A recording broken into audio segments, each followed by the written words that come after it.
at the James Beard House, and I'm here with Scott Jones of Menten in Boston. Thanks so much for being here. Thank you. So first of all, tell me a little bit about Menten. I would describe Menten to people as it is a Boston restaurant. Some people think, is it French, is it Italian? I say, no, it's a Boston restaurant. And it is run and owned by Barbara Lynch. This is her most recent. A few restaurants, yeah. And she's like the quintessential Boston restaurateur. But I say it is a Boston restaurant deeply rooted in seasonality with French technique and Italian sensibilities. So if you have the French and you have the Italian, how does the Boston come out? Like what types of dishes do you serve where you're like, all right, this is Boston? Because you're not like a lobster roll, clam chowder kind of place either. No, that's a good question. How does the Boston come out?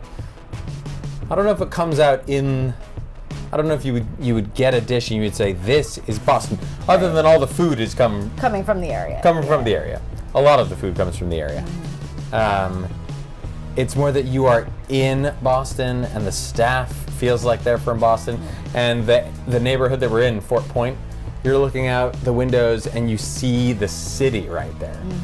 And you grew up in New England, you've been in Boston a long time, you weren't always a chef. How have you seen, sort of from one side to then being a chef on the other side, how have you seen the Boston dining scene change over the years? It's grown so much. Yeah, it has grown a lot. And it used to be that there were a couple of people who were trying to do fine dining or interesting food or attracting large audiences and so forth. Right. And a lot of people used to work for Chef Barbara, and a lot of people used to work for Todd English and Lydia Shire and Gordon Hammersley, and they've sort of birthed all of these people into the industry, and we've stayed in Boston because we believe in what the Boston scene is like. Food culture has also grown a lot over the last several years with TV and print media and so forth. And, I don't want to say that Boston is behind New York by... You can say it at the Beard House.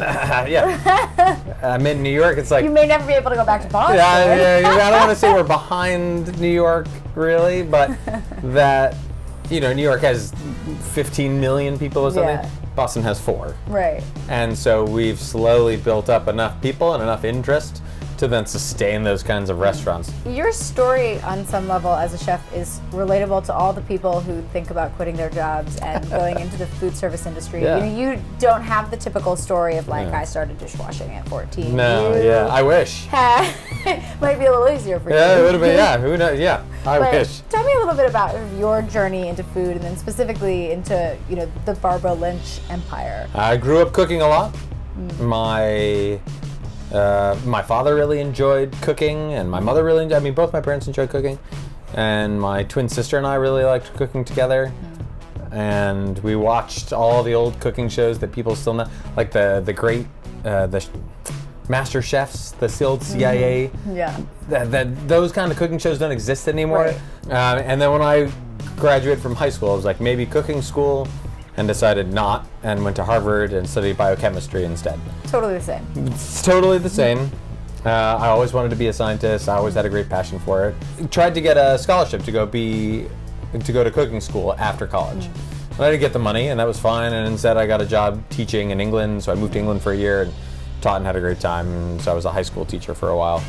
Came back, went to graduate school, studied cancer biology at Harvard Medical School, and did that for 4 more years until finally I was like, this is the worst.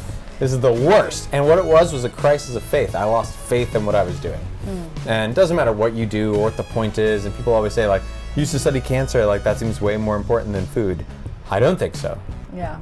I eat food and it becomes part of me. Right. It's like, what's more important than something that actually becomes physically part of me?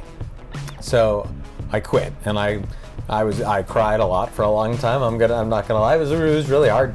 So I quit, and I decided to become a full-time chef.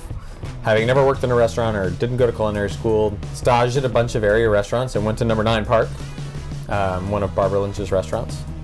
Staged there. It was the best thing that had ever happened to me. It was unbelievable. That kitchen was so beautifully run. The food was so beautiful. It was really hard. Yes, I'm sure. Starting off as a...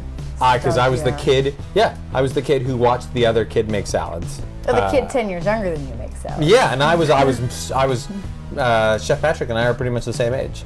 I was just like, I can't believe I'm so late to the game, and I worked all the time. And it was great, and I loved it, and I took to it and pushed myself really hard and chanted to myself on the way to work every day. They yell at you because they want you to be better. They yell at you because they want you to be better. So it was a long year and a half, I think, before I finally got comfortable.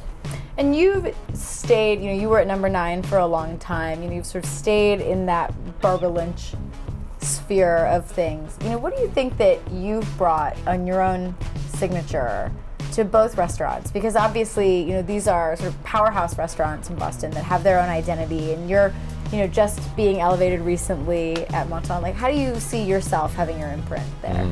The food, since I'm trying to maintain it in the same Barbara Lynch style, and she has a certain style, and we've all sort of grown up in that, and I've grown up in that, and that's all I know.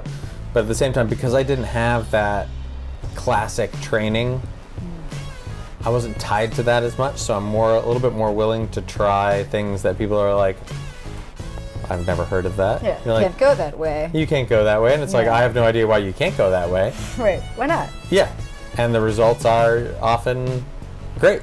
Yeah. And so I push myself a lot to try new things. Wonderful. Well, thank you so much for taking the time at the Beard House. Really appreciate it. It's been my pleasure. Thanks so much.